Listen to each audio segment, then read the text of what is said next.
Hello दोस्तों, चलिए हम जानेंगे आज मगध साम्राज्य के बारे में। वीडियो में आगे बढ़ने से पहले हम आपसे कुछ कहना चाहते हैं। अगर आप लोग समझते होंगे कि लड़का बहुत बड़ा टीचर है, ऐसा कुछ नहीं है। हम अपने रिवीजन के माध्यम से इस प्रकार से मेरा रिवीजन भी हो जाता है और जो लोग ये नहीं जानता है इसके बारे में जो लोग जान भी जाएगा। चलिए हम वीडियो को डिटेल से सोल्व करते हैं। देखिए यहाँ लिखा हुआ मगध साम्राज्य।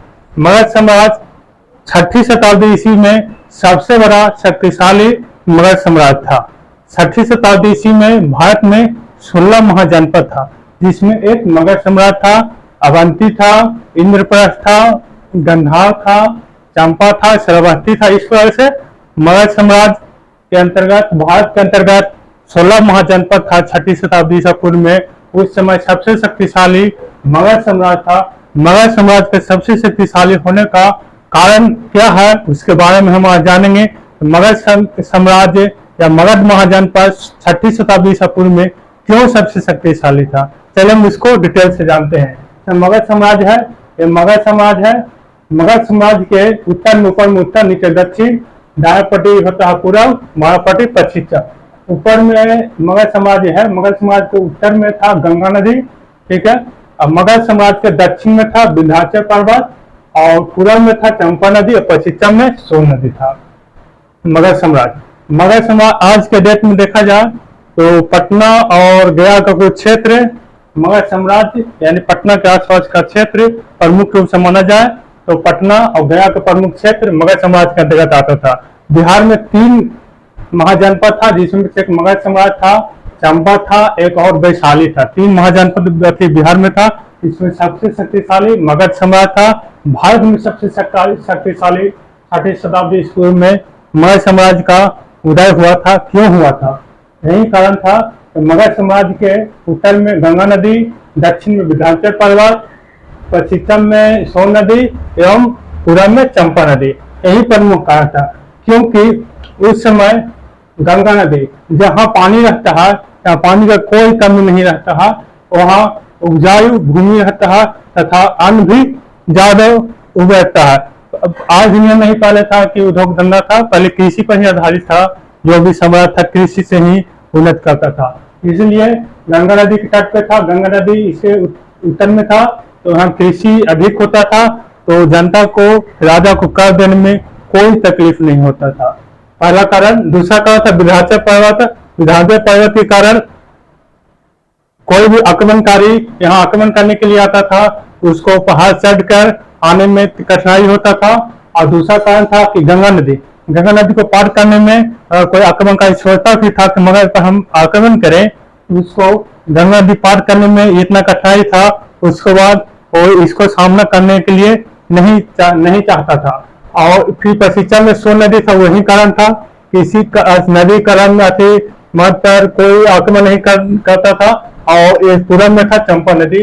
यही कारण था कि मगध 6ठी शताब्दी ईसा पूर्व में एक शक्तिशाली महाजनपद के रूप में उभरा था। और कारण क्या है, यहाँ जिसमें लिखा उन्नत कृषि अथवा मगध की शक्तिशाली बनने का प्रमुख कारण है। मगध का शक्तिशाली बनने का प्रमुख कारण है कि गंगा नदी था, चंपा नदी था, सोन नदी था, विंध्याचल पर्वत था। इससे पानी की कोई कमी नहीं था, जिसके कारण यहाँ का भूमि उपजाऊ था। उपजाऊ होने के कारण यहाँ कृषि होता था, जो खाने पीने से किसान को बहुत ज्यादा मात्रा में हो जाता था। तो राजा को किसी प्रकार का जो ऋण होता था, जो कर होता था, देने में कोई कठिनाई नहीं होता था। ऐसा और किस जनपद के साथ ऐसा नहीं था। इसी कारण मगध साम्राज्य 6ठी शताब्दी ईसा पूर्व में सबसे शक्तिशाली हुआ था।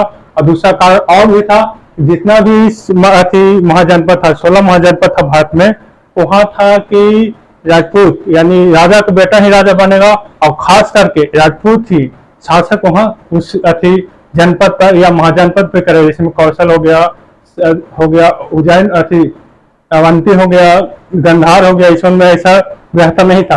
मगध में ऐसा व्यवस्था था कि यहाँ कोई भी धर्म को, कोई जाति को, उच्च जाति को या निम्न जाति को जो काबिल है सत्ता संभालने के लिए, वही मगध पे राज किया। जैसे में पहला शासक था मगध का पहला वंश था हर्यक वंश। हर्यक वंश कितना था?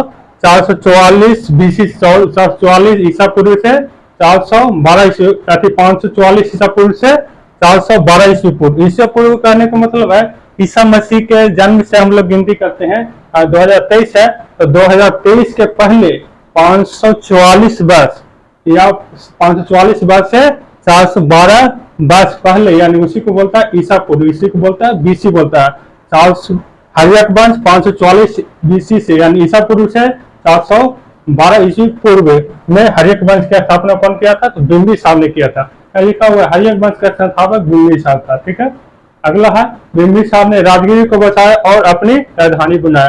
बिंबिसार प्रथम बार जब मगध समाज का किया था, विस्तार किया था, स्थापना किया था, उस समय बिंबिसार ने एक अपना राजधानी बसाने के लिए राजगिरी को बसाया और वहां अपना राजधानी बनाया बिंबिसार ने। ठीक है, अगला है 5 पहाड़ियों से घिरा हुआ नगर या शहर राजगीर कहता।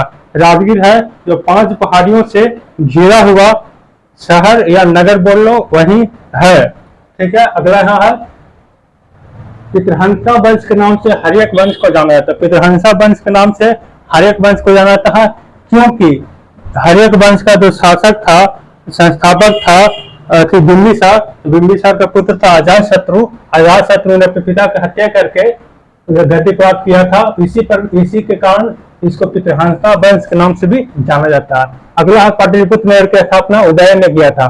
पाटलिपुत्र की स्थापना उदयन ने किया था। वो अपनी राजधानी उदयन ने पाटलिपुत्र बनाया था। अगला है शिशुनाग वंश। शिशुनाग वंश हम बोले थे कि मगध में किसी एक जाति या धर्म का, जैसे मेरा क्षत्रिय का यहाँ वर्चस्व नहीं था, जो काबिल था वही यहाँ का शासक बन सकता था। तो यहाँ देखिए है शिशुनाग वंश। शिशुनाग वंश जो स्थापना किया था वो क्षत्रिय नहीं था, वो राजपूत नहीं था, वो शिशुनाग वंश एक ब्राह्मण जाति का, एक ब्राह्मण कुल का था और इसने हर्यक वंश को समाप्त करके शिशुनाग वंश का स्थापना किया था। और शिशुनाग वंश का एक संस्थापक था जो ब्राह्मण था। इसमें वैशाली को अपनी राजधानी शिशुनाग ने बनाया था।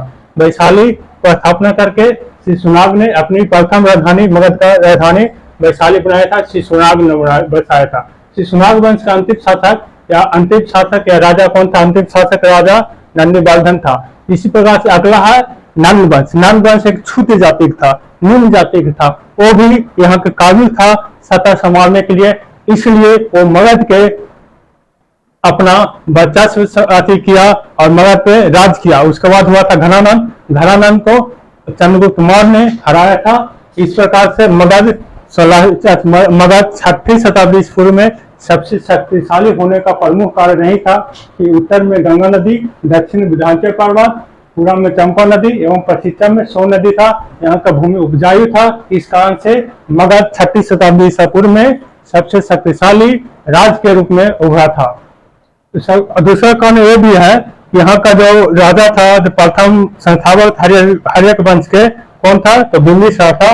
बिंबिसार ने मगध को बढ़ाने के लिए कई प्रकार से प्रयोग किया था। जैसे में बिंबिसार था जो ज्यादा से ज्यादा शादी करके और अपने राजधानी अपने साम्राज्य को बढ़ाया था। उसके बाद युद्ध के माध्यम से भी बिंबिसार ने अपने क्षेत्र को बढ़ाया था। जैसे में कौशल नरेश के बांध था, उसको से शादी किया था।